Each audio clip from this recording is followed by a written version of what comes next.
to the fact that the last 8 months have added some stress to everyone's life these days. Honsberger Physio Plus is the official 2020-2021 health and wellness sponsor for the Aurora Chamber of Commerce. They are all about helping you feel better, live better, perform better, and work better. Whether you have a new injury, want to take your game to the next level, or are just finding it harder to move like you used to, Honsberger Physio Plus can get you to your best. Robin Honsberger, Business Development and Operations Manager, an ex-national snowboard cross athlete, has a passion for problem solving and supporting the success of her team. One of Robin's biggest strengths is her ability to network and build relationships. Her passion for innovation and partnering for mutual success has allowed for the expansion of Honsberger Physio Plus unique service offerings. Together, Robin, her team, and the Aurora Chamber of Commerce Network look forward to delivering a series of wellness events that support the health and wellness of entrepreneurs, business owners, and professionals alike. Over to you, Robin. Thanks so much, Sandra. Appreciate the introduction. Hi, everybody. My name's Robin Honsberger. We're so excited to be here with you today on our first wellness webinar series, Managing Stress in Life. So for all those on the call who participated in the survey to help us craft the topics of these webinars, we really appreciate your insights, and we look forward to building a series of webinars and hopefully sometime soon in-person events to really complement the health and wellness of our local business community. Sorry, there we go. So as Sandra mentioned, Honsberger Physio Plus is all about helping build a better you. Whether you have a new injury, you want to take your game to the next level, or you're just finding it harder to move like you used to, we're committing to help you feel better, live better, perform better, and work better. We have locations all across the GTA, but most specifically for this group, we are located in Aurora and have been here for over 30 years. We have a very diverse team ranging from registered physiotherapists, registered massage therapists, athletic therapists, personal trainers, osteopathic manual practitioners, strength and conditioning coaches, Pilates trainers, and registered holistic nutritionists. But enough about us. We're here today to deliver a webinar in regards to managing stress in life. And that's really what we're here to do today. And I'm very excited to welcome with me Becky Sargent. She is a certified athletic therapist and a registered massage therapist.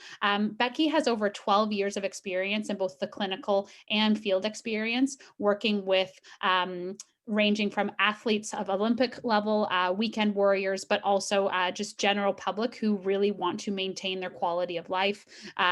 In recent years, Becky has completed a wide range of courses looking at TMJ, which is jaw pain, working with concussions, sports massage therapy, taping, vertigo assessments and treatments. So she really has a lot of diverse knowledge, but also dealing with stress and how that manifests itself in the body. So I'm very, very excited to have Becky here with me today to share some of those insights. Please be advised, we will be monitoring the chat section of this webinar.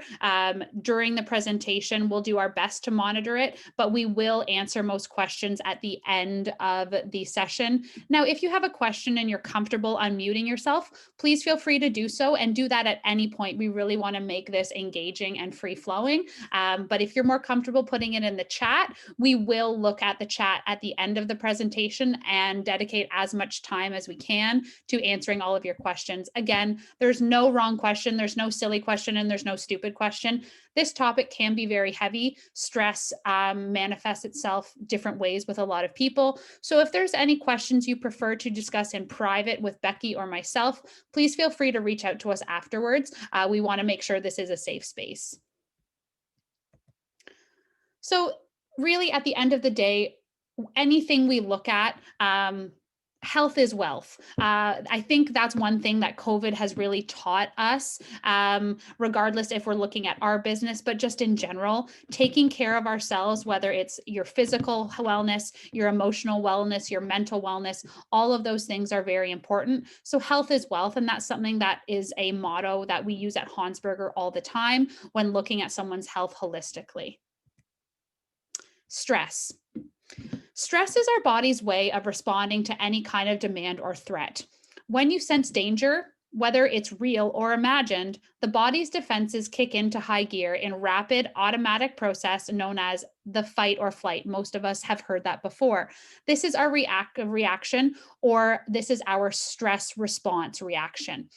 The body's stress response is a way of protecting you. So even though we look at stress as something bad, stress also does help to protect you. When the stress response or your fight or flight reaction is working properly, it helps you to stay focused, energetic, and alert. In emergency situations, stress can save your life, giving you extra strength to defend yourself, for example, or spurring you to slam on the brakes to avoid a car accident. So again, in these situations, the stress response is actually protecting you. But stress can also help you rise to meet challenges. It's what keeps you on your toes during a presentation at work, or maybe for me in this situation, it really sharpens your concentration when you're attempting the game-winning free throw. For those of us who do like to participate in sports, sharpens your concentration, again, drives you to study for an exam when you'd rather be watching TV. But beyond a certain point, stress can stop being helpful and it starts causing major damage to your health, your mood, your productivity, your relationships, and ultimately your quality of life. And that's really what we're going to talk about today, is the negative side of stress. If you frequently find yourself frazzled or overwhelmed, it's time to take action to bring your nervous system back into balance. And Becky's really going to touch on that, how our nervous system and our parasympathetic nervous system impact our response to stress. You can protect yourself and improve how you think and you feel by learning how to recognize the signs and symptoms of chronic stress and taking steps to reduce its harmful effects. So just because we have a stressful period of time in our life or we have a stressful lifestyle, it doesn't mean it needs to stay that way. And there are things we can do to manage stress appropriately. So stress comes in many forms, and that's one thing I really want to make sure that we all feel. How you feel stress, Sandra, how I feel stress, how you feel stress, Becky, all of it is very different. And just because one of us feels stress one way and another feels something another way doesn't mean it's right or wrong. So stress at work, common workplace stressors are interpersonal conflict. These things happen. We're all adults, but again, these things do happen. Being disorganized, that causes a lot of stress depending on the individual. Multitasking can be very stressful. Physical discomfort can also lead to a lot of stress and may actually impact these other 4 areas. You can feel all of these at one time. You can feel a few of these at one time, or just one on its own, and it will affect how you deal with events in your life. It'll affect how you deal with things at home and all of that type of stuff. So again, there's many different ways that stress can happen at work. But also, work aside, there is stress in life. There's many different things that can cause stress: death of a loved one, divorce, loss of a job, increase of financial obligations. Even happy things can cause us stress, like getting married or planning a party. In our old world, maybe not so much in COVID, but again, moving into a new home, packing things up, that all of these things cause stress. Chronic illness or injury, emotional problems, depression, anxiety, anger, grief, guilt, low self-esteem, all of that stuff aside, family, dependence, and then the nature of the situation we're living in right now is the pandemic, making decisions about sending your kids back to school, figuring out if you can open up your business again. All of these things cause stress. And again, just because you're not dealing with something and others are, doesn't mean this isn't stressful for other people. So even if something that you're feeling is not on this list, these things do cause stress in life, and there are stressful situations out there. So Becky, now is the time where I'm going to really pass some of this over to you, because Becky's really going to talk to us about how symptoms of stress and burnout can manifest themselves in our bodies. So please make sure you unmute yourself, Becky.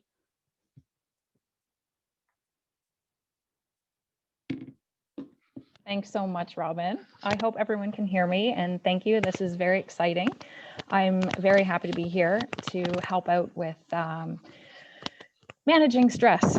that we're all seem to be managing these days. So a lot of what happens in our physical and mental world impacts our physical being or how our body reacts. So in our brain, we oftentimes have difficulty focusing or concentrating, anxiety, depression, irritability, you get mood swings, even mind fog. So it's not necessarily just a monthly thing. This can affect our brain on a daily basis with our stress. Skin, you can notice hair loss, dull, brittle hair, brittle nails, dry skin, acne, and you can also have a delay in tissue repair. So if you happen to have a cut, it may take longer for it to heal. Speaking cardiovascularly, there is a higher amount of cholesterol, high blood pressure, increased risk of heart attack and stroke with a higher degree of stress within the body. Joints and muscles can have increased inflammation. You can feel more tension. A lot of people will feel a tension headache. You get aches and pains, muscle tightness. Our gut is very sensitive to stress, to say the least. If we are stressed, we will lack the ability to effectively absorb the nutrients that we are eating. Hopefully we're eating a better balance and a good diet. We can have diarrhea or constipation. We can have periods of indigestion, bloating, pain, and discomfort. Going to the immune system, we can have a decreased immune function or lowered immune defense. We can have an increased risk of becoming ill. And with that, you have an increase in recovery time for that, much like if we were have a sore on our hand from a skin or an abrasion, that will take longer as well. And lastly, the reproductive system. So we can have decreased hormone production, decrease in libido, increase in PMS symptoms. And I know with a lot of what I've personally been experiencing, this is very much manifested recently. But you know what? With these negatives, we can turn it into a positive. Some other issues that we might see are cognitive issues. So you aren't making very good judgment, seeing only the negative. You can have anxious or racing thoughts, and you can be constantly worrying. I know this is really heightened in COVID times. I have dealt with this myself, having homeschooled in the latter part of last year, and I'm grateful that we're in an okay place to have sent our children back. There's also emotional symptoms related to stress and burnout, depression, general unhappiness, anxiety, agitation, moodiness and irritability, anger, feeling overwhelmed. I think we can all say that at some point, even within this week, we felt overwhelmed. Loneliness and isolation. Absolutely. Even though, we are a group, there are times that we do feel alone, and having to work from home, you are still missing on those interpersonal relationships. And it really makes a big difference. We can actually have a connection with your colleagues. There's other mental and emotional health problems that can come from the stress and burnout. And your physical symptoms, your aches and pains, your diarrhea, constipation, nausea, dizziness, chest pain, rapid heart rate, loss of sex drive, and frequent colds or flu. So your immune system isn't nearly as up to snuff when it comes to preventing further injury and further illness from happening. So many of us will deal with these behaviors of stress by eating more or less, or sleeping more or less, binge watching, withdrawing from others, procrastinating or neglecting your duties, using alcohol, cigarettes, or drugs to relax. And perhaps there are some nervous habits that you have, which is nail biting, pacing, things like that. Next slide, please, Robin. So I think now that we understand how stress can present itself, we really wanted to share a few scenarios that we see very often in our business, and just other things that we're noticing on feedback from our peers and our colleagues. So Becky, I'm going to pose a few questions to you about a few scenarios. And from there, I would really appreciate some insights on how we can effectively deal with those. So I'm working from home and I really can't seem to get away from my work. What should I do? This is super common question, and some of you may have heard of this before. Having a designated workspace. It can be difficult at home, but ideally it's best. That way you can compartmentalize or separate work from life in your home. Ideally, a spare bedroom that you can use would be amazing. And within that room, having a good ergonomic setup. So making sure that you're not stressing yourself and in a poor position, being on your laptop and stressed and just getting into that cyclical motion of, oh, I have to get it done, and just feeling like the world is coming in on you. Timed breaks.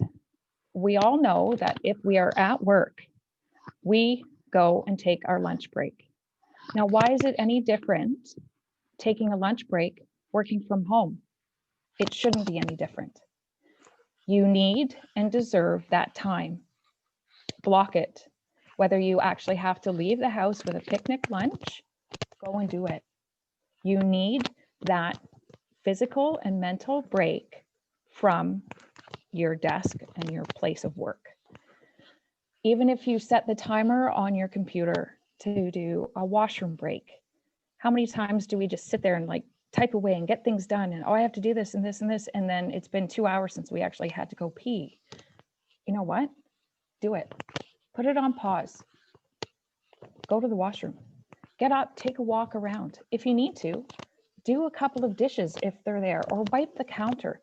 Something that will give you a physical and mental break from your actual workspace. Ideally, if you could sit by a window, natural light, looking at the outdoors, it is far healthier for you to do instead of sitting in a dark corner or a cubby, so to speak, or even having appropriate lighting. It's better to have brighter, natural light if you can, than more dim. Although I can talk further about when dim light is appropriate as well. So keeping your workstation clean and organized. What you need, what you use is all there at your desk, at your reach. Having it all set up, and then it's less likely that you'll have to get up and find something else that you need for it. So again, that designated space. Take your vacation time, even if you can't go anywhere. You know, they talk about staycations. You know what? You can kind of have a really good, cute, kind of romantic staycation if you need to. Even just shutting off your phone, or only having designated time that you are going to check things on your vacation is absolutely appropriate. I know it seems like that we can get a lot of stuff done, or I have all this time, why should I take vacation? Honestly, you need it for your mental and physical well-being. Communicate. Voice your needs to your organization, to your manager. Be honest. If you're struggling, let them know. I have learned this, I wouldn't say the hard way, but once I'm very honest with people, they're very receptive as to, oh, you're dealing with that too. And you know what? We're human and we have feelings and we have emotions, and we don't have to be superstars. What we do need to do is communicate. Schedule your time effectively. So if you have a pressing in piece that you have to do for work, prioritize. Make sure that that is getting done first. You don't necessarily want to hold off all your bad stuff to the end, because you know it's harder to do. You may want to do that in chunks. So separate your day, time things out appropriately, and give yourself a pat on the back too.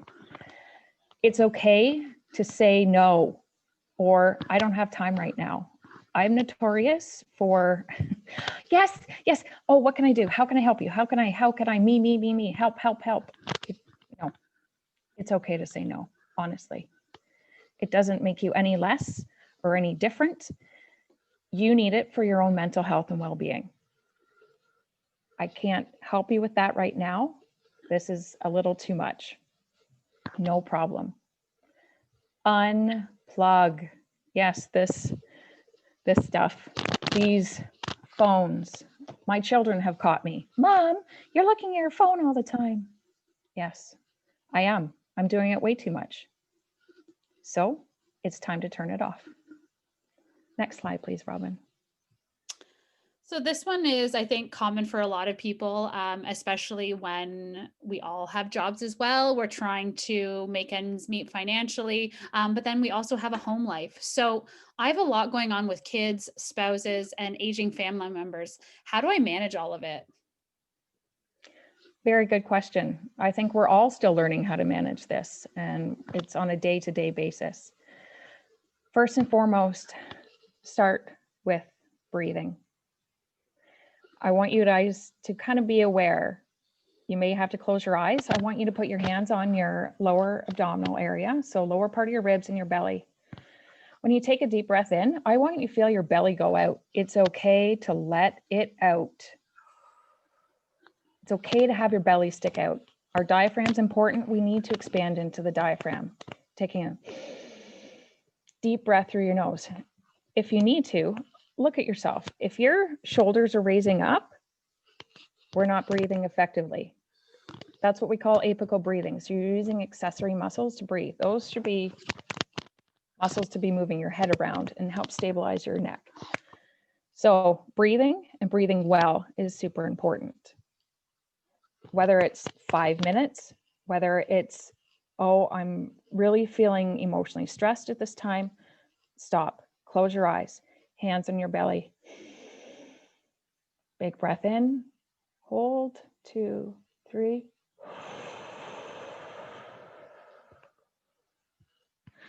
Long exhale. Everything should be moving. If you have a short inhale, short exhale, we really need to work on that breathing to give you a maximum amount of oxygen into your body. And we also need to look at relying on your social network, talking. The hardest thing for me, and I'm sure a lot of you, has been that physical disconnect from your units, from your core group of women, your core group of friends, of your family even. That is the hardest thing to do. And I am much better at talking physically in person, but you know, this is a pretty good second.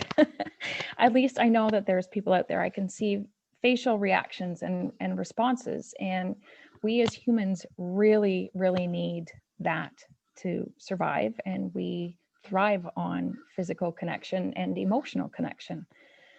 So if you have to, do your FaceTime, do your Skype calls. If you can, do a 6-foot coffee.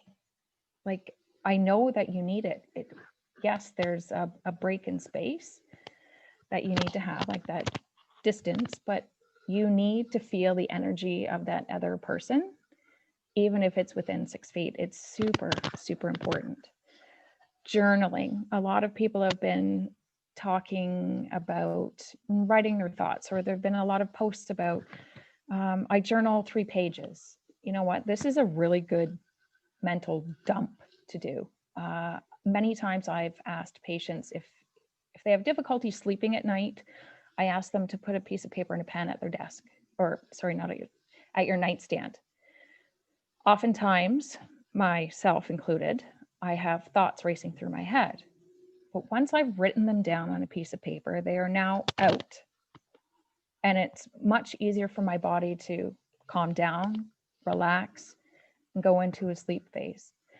Many people find journaling very comforting and soothing, and its ability for them to get things out.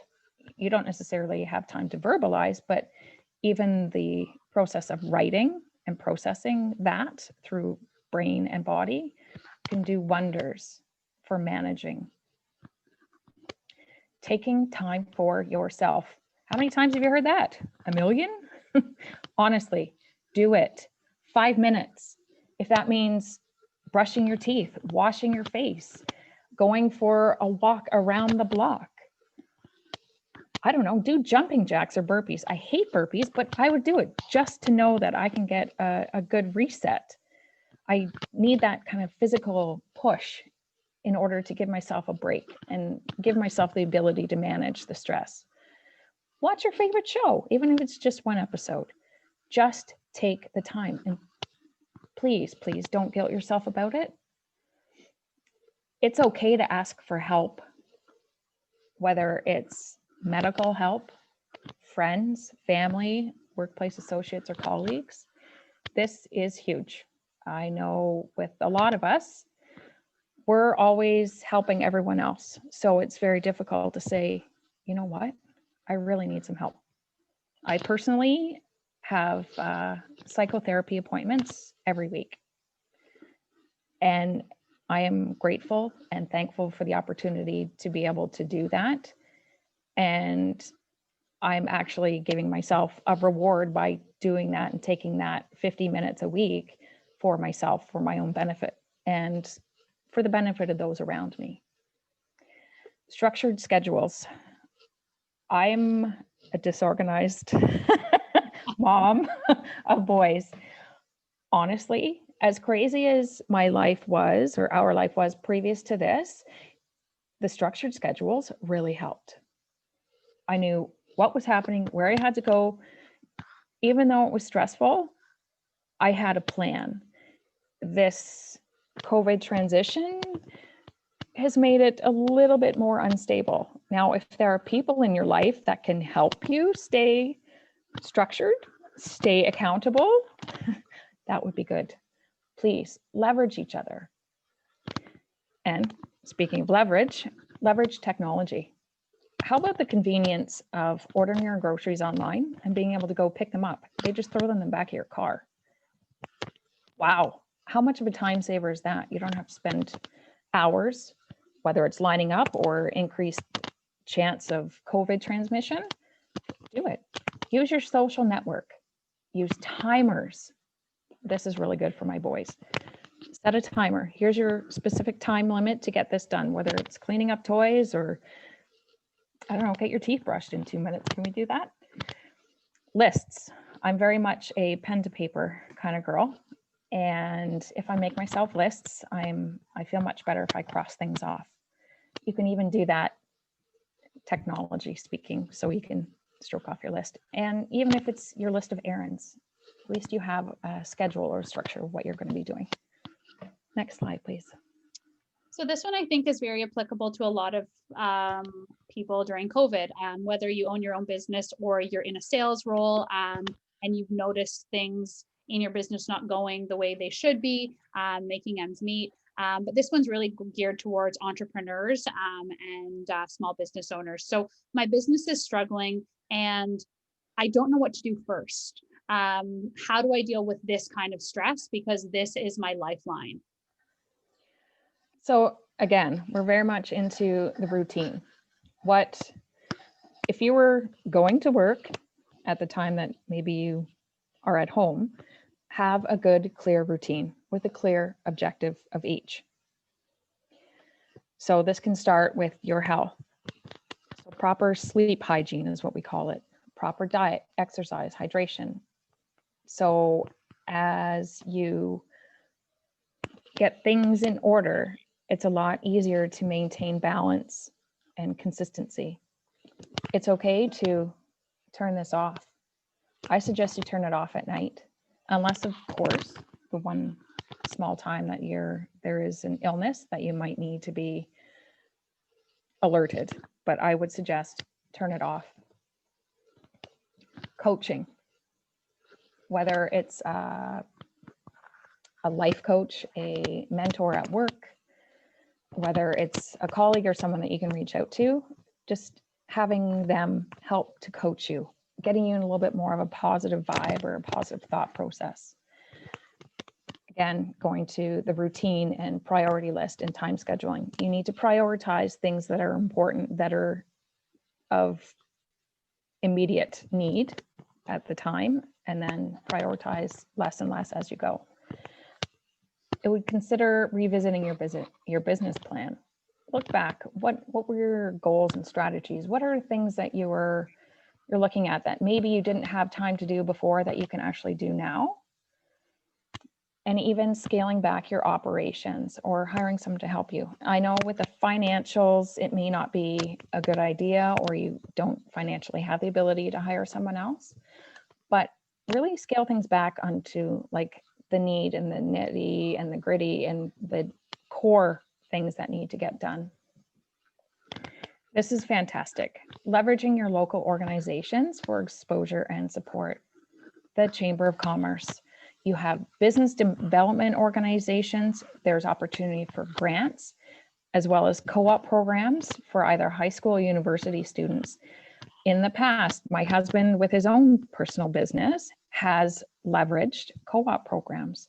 There was an incredible high school student that was able to set up his early stages of his webpage, and she was able to manage that for him. And that's a huge relief. And instilling that in our younger generations and our millennials and before, and encouraging them and kind of collaborating is super important. And you could learn a ton from them as much as they could learn from you. Work with your networking groups. And it's okay to fail. It really is. I think my kids' coaches don't say, you don't lose, you learn. And if you don't learn from something, maybe it's time that you did. It's okay. Failure is an option, and it's okay. And there's also pivot or partner up with someone. Help, figure it out, brainstorm. We have each other, use each other. I think I can speak a lot to this one myself, Becky. Our business was shut down for 3.5 months during COVID, and with no revenue coming in, the business was struggling, and we didn't know what to do first. So I can speak to a lot of these things is defining a daily routine with clear objectives to make sure you actually get things done. I think one of the best things I heard recently, I read an article, and top CEOs of large multinational companies are now dedicating time where they check their email. I think all of us, like you said, we're all so glued to our computers and wanting to respond as quickly as possible. That often impacts our productivity time. So what the suggestion is now from experts in time management is to dedicate 2 hours a day where you check your email. And then you can be productive with the rest of your time and actually help your business move forward, establish new partnerships, revisit your business plan, either scaling back operations or adding new things to your business plan. So it's really about making sure that you're actually productive with your time. And we'll go into some of those tips and tricks on how to be more productive with your time so you feel you have a better work-life balance, and that will do a lot to alleviate your stress. So I guess, Becky, when one of our senses is diminished or suppressed, the other senses are probably heightened, right? And we see a lot of that with the physical symptoms in our practice, but I'm sure it affects the other senses of our bodies. Would that be correct? Absolutely. I deal a lot with this within my own practice. And as much as it can be a positive, it can also be a negative, or you're trying to include some of these things in order to make it more of a positive experience. Specifically, I use background music, noise, if you would like it. Some people use white noise to help them sleep. I use background instrumental calming music whenever people are in my room. I don't use it just for them. I use it for myself. I was without my usual Celtic relaxation music for one day, and let me tell you, it affected me negatively. And I voice that to my patients. Normally I have that music, and subconsciously it calms me down. It keeps me in a really good space, a really good mental state, a really good physical treating state. And that's why I like to have calming music playing when I treat for myself and my clients. Now, visual. So you have natural light, which is a lot better for us in a working environment versus fluorescent lighting. We all kind of know that. Same with the blue light from the computer screens. If you can get one of the screen covers or specific glasses that you're dealing with on a computer, that will definitely help, because a lot of people are having migraines, headaches, even light sensitivity. So to help calm or suppress your system, I have a dimmer on my lights within my treatment room. This helps to lower anxiety, lower stress, and lower just a sense of like being on high alert and center stage. And specifically this time of year, the use of SAD lights. I'm not sure if some of you have heard of that. So these are seasonal affective disorder lights. They're specific little lights. I know that you can get them at Costco. I got one for my mom. And even sitting in front of it for half an hour a day, because it's giving you more like a daylight boost, it can be super beneficial. Other people know that they go through seasonal affective disorder and they are very much impacted by this. So even if you give yourself the time of 30 minutes in front of your light, whether it's doing reading, whether you're doing a crossword, whether you're just looking out the window, enjoying a cup of tea, give yourself the time.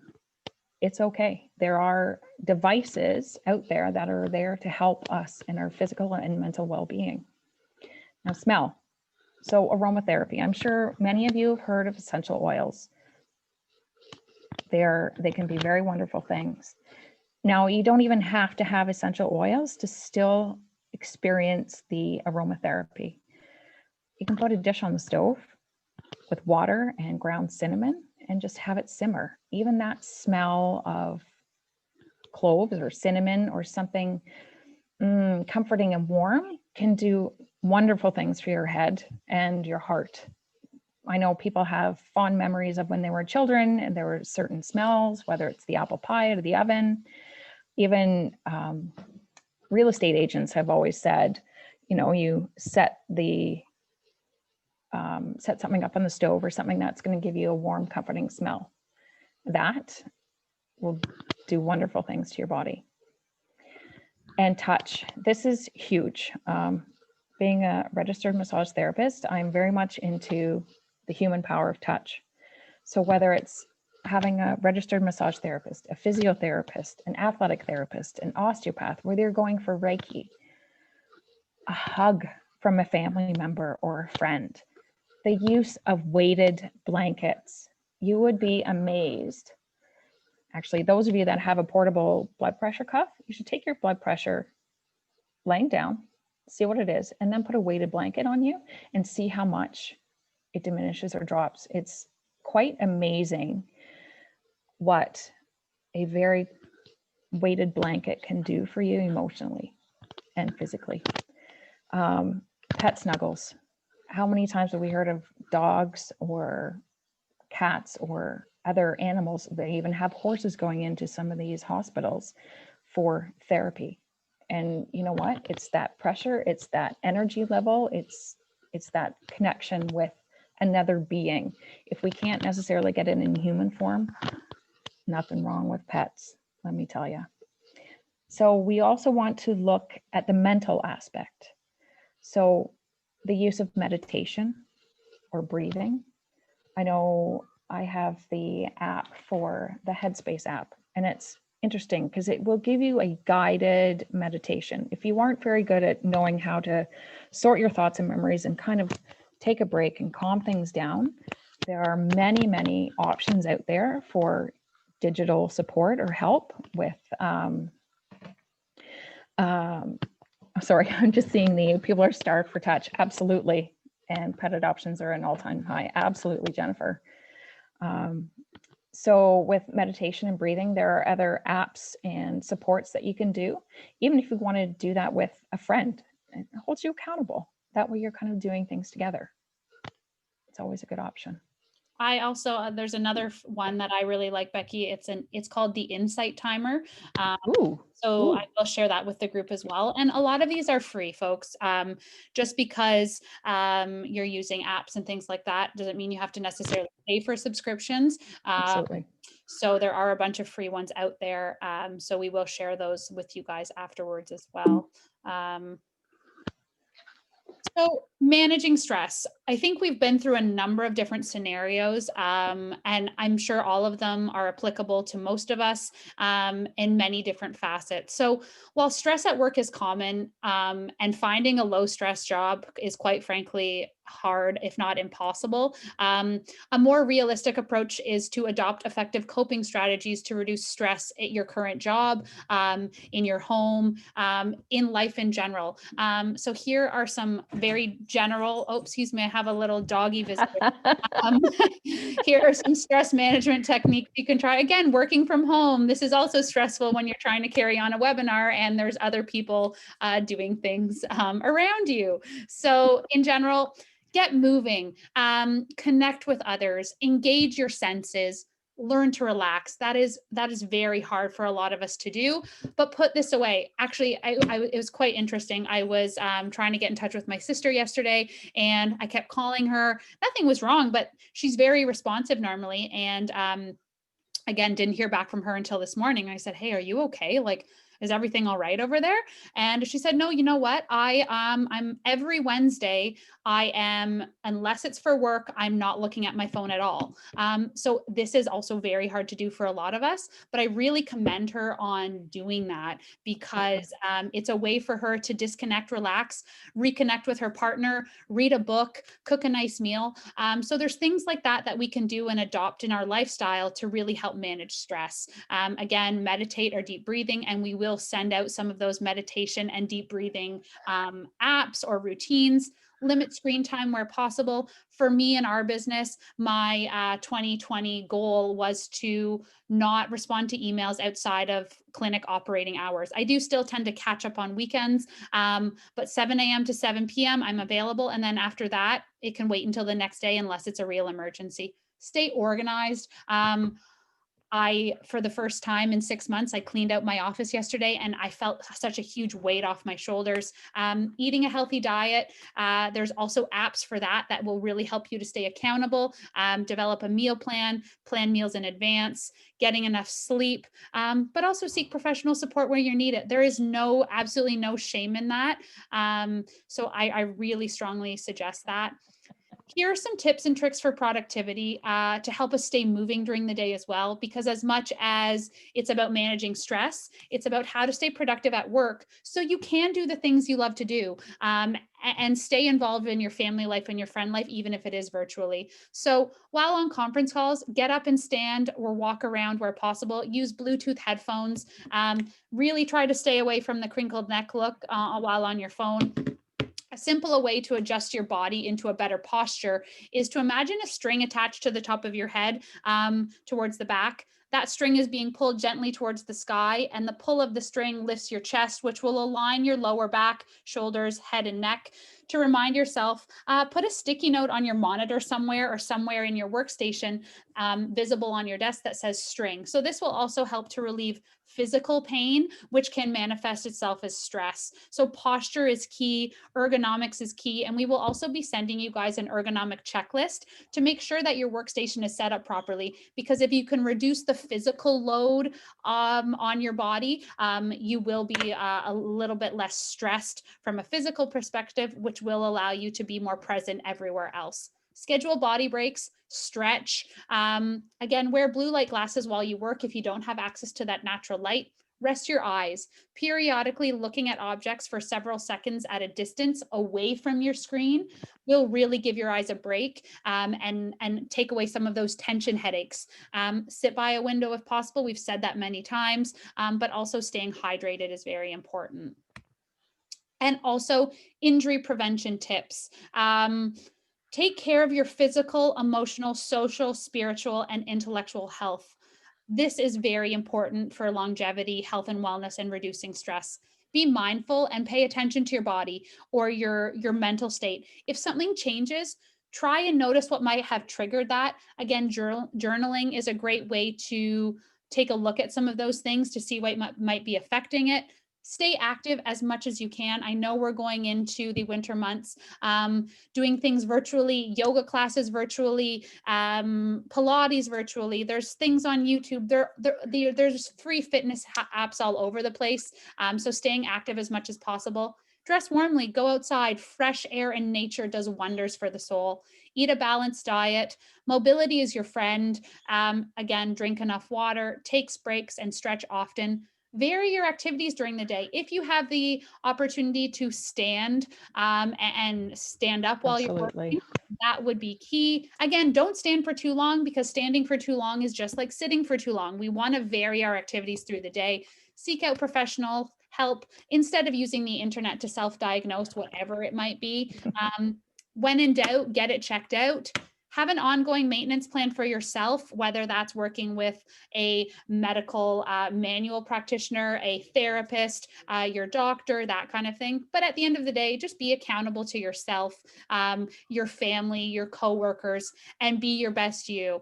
So what I'm going to do, I am going to open up our chat right now to see if there are any questions here. Thank you, Jennifer, for all of your messages. I know we definitely miss seeing everybody, our colleagues, our friends, and our family. Just going to see here. Oh, I love that idea about the pet adoptions. And yes, the diet definitely includes chocolate, for sure. Dark chocolate, even better. But you know what? You also have to reward yourself, and it's all about everything in moderation. So again, don't deprive yourselves of those things, because in the world we're living in now, we need to be enjoying ourselves. And whether that's saving a special bottle of wine for you and your partner, or, you know what I mean? Things like that, even planning little date nights for yourself, one-on-one time, like for yourself, personal time, having a warm bath with some candles, all of those things will go a long way to reducing your overall stress. Whether it's a shower, going for a run, again, listen to yourself and do what you need to do to take care of number one, because if number one isn't taken care of, everything else shatters. So does anybody else have any questions? I know, again, a lot of this stuff is fairly personal and sensitive in terms of specifics, but we really hope to be able to provide a lot of useful resources and thoughts here. And again, we will share a number of resources after the presentation. For you, your coworkers, your families, please feel free to share this. And it has been recorded, so we will share that with everybody as well. And yes, Kim, we will definitely be sending out the desk setup checklist for everybody afterwards. All right, folks. Well, if there's no other questions, I want to again thank the Aurora Chamber of Commerce for helping us put on this event.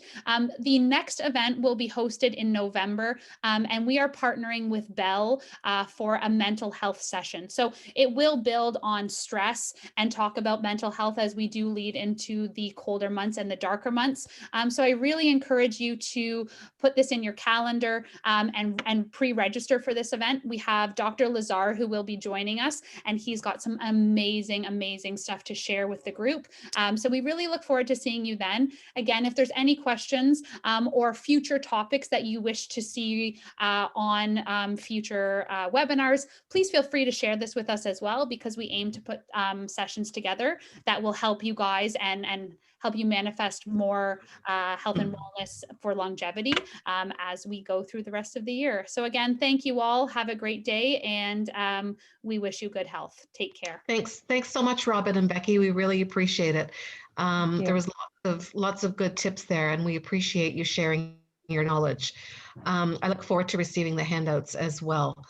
As Robin mentioned, our next session is taking place on November the 17th from noon to 1, and registration is open on the Aurora Chamber website if you'd like to go ahead and register. But thanks very much. Thanks again, Robin. Thanks so much, guys.